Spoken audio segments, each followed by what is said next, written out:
मैंने कर लिया।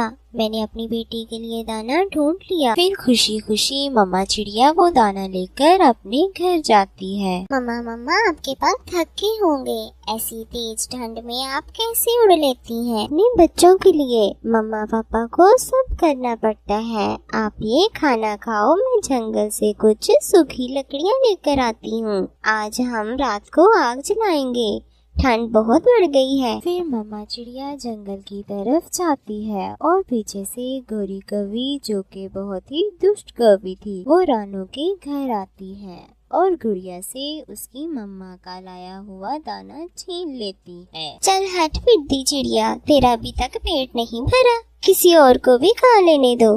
मगर आंटी, ये तो मेरी मम्मा ढूंढ कर लाई है, ऐसे भी कोई किसी से भोजन छीनता है?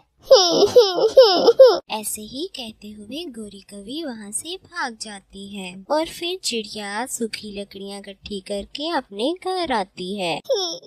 मम्मा मम्मा, उस गोरी आंटी ने मेरा दाना भी छीन लिया है और मुझे मारा भी है। मैं अभी जाकर उस गोरी को पूछती हूँ। ऐसे गुस्से में मम्मा चिड़िया कौवों के घर जाती है। खा ले मेरे जग्गू, पेट भर के खा ले, मैं ये दाना उस चिड़िया से छीन कर लाई हूँ। मम्मा, इसका मतलब वो छोटी चिड़िया आपसे डरती है। हाँ जग्गू, वो कमजोर चिड़िया मुझे देखते ही रास्ता बदल लेती है और तभी चिड़िया भी वहाँ आ जाती है। मैं रास्ता बदल लेती हूँ क्योंकि मैं तुम्हारे मुंह नहीं लगना चाहती और तुम समझी कि मैं तुमसे डरती हूँ। खबरदार, अगर फिर कभी मेरे घर आई तो छोड़ूंगी नहीं तुम्हें। ओहो, वाह रे छोटी चिड़िया, तुझे तो बड़ी बड़ी बातें आने लग गई है। चल भाग यहाँ से, अगर मेरा पति कालू आ गया तो मार मार के तेरे पंख तोड़ देगा। बेशरम, मेरी मासूम बेटी से दाना छीनते हुए शर्म नहीं आई तुम्हें? मेरा जग्गू भी भूखा था तो क्या करूं? जाओ और ढूंढ कर लाओ दाना, बड़ी आई काली कलोटी। ये कहकर मम्मा चिड़िया वहाँ से चली जाती है और गोरी तो गुस्से में लाल पीली हो रही थी और फिर उसका पति कालू कौवा भी घर आ जाता है। गोरी, क्या हुआ है? तुम्हारे मुंह पे 12 क्यों बजे हुए हैं? वो पिद्दी कमजोर चिड़िया अपने आप को समझती क्या है। पापा, चिड़िया आंटी ने मम्मा को काली कलोटी कहा। क्या बात है गोरी, मुझे बताओ। मैंने उस पिद्दी चिड़िया से 2 दाने क्या छीन लिए, वो तो मेरे घर तक आ गई। कालू जी, क्या फायदा मुझे आपका, कि कोई भी मुझसे नहीं डरता। तुम चिंता ना करो गोरी, मैं उस चिड़िया को ऐसा मजा सिखाऊंगा कि सारी जिंदगी याद रखेगी। दूसरे दिन कालू कौवा अपने दोस्त भूरे कौवे के पास जाता है, जो कि जंगल का बदमाश कौवा था। भूरे मेरे यार, उस चिड़िया ने मेरी पत्नी को बहुत बुरा भला कहा है, उसका तो कुछ करना होगा। तो फिर कब्जा कर लेता हूँ मैं उसके घर पर, इतनी ठंड में मरेगी वो चिड़िया। तो ठीक है भूरे, इस काम के मैं तुम्हें पूरे 10 दाने दूंगा। चिंता ना कर कालू, समझो काम हो गया। फिर अगले दिन जबरदस्ती भूरा कौवा अपने बदमाश साथियों के साथ रानू के घर के अंदर आ जाता है। कौन हो तुम लोग? बाहर निकलो मेरे घर से। हा हा हा हा हा। आज से ये घर हमारा है। देख चिड़िया, यहाँ से चुपचाप चली जा, वरना तुम्हें और तुम्हारी बेटी को अपनी जान गंवानी पड़ेगी। नहीं, मेरी बेटी को कुछ ना कहो। कौवे जी, हमने आपका क्या बिगाड़ा है? हमें नाक निकाल ले इस घर से। इतनी ठंड में मैं अपनी बच्ची को लेकर कहाँ जाऊंगी? ओ बस चिड़िया, ये रोना धोना कहीं और करना।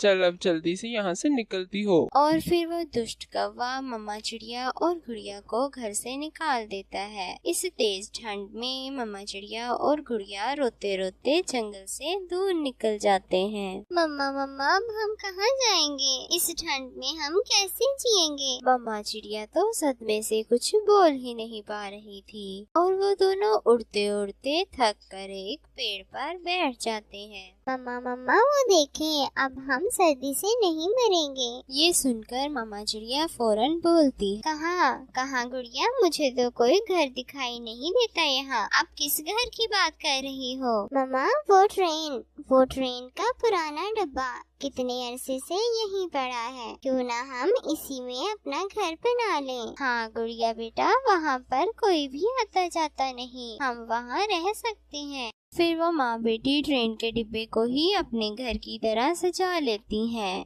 और वहीं पर रहने लगती हैं। फिर ऐसे ही कुछ दिन आराम से गुजर जाते हैं और फिर एक रात सारे पक्षी अपने अपने घरों में सो रहे होते हैं कि तेज हवा के साथ बारिश शुरू हो जाती है, जिस कारण कालू कौवे का घर टूटकर गिर जाता है और कालू और कौवे की जिस वजह से मृत्यु हो जाती है।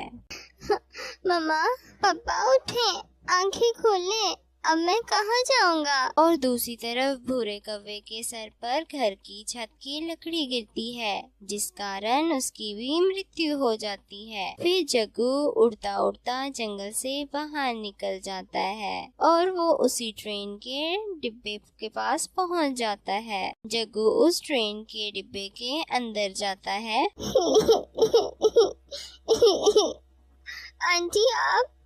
आंटी मेरी मम्मा पापा को माफ कर दे, उन्होंने ही आपको घर से निकलवाया था। फिर जग्गू मामा चिड़िया को सारी बात बताता है। जग्गू बेटा, जो दूसरों का बुरा सोचता है हमेशा उसका अपना ही बुरा होता है। प्यारे दोस्तों, इस कहानी को लाइक करना और शेयर करना बिल्कुल मत भूल।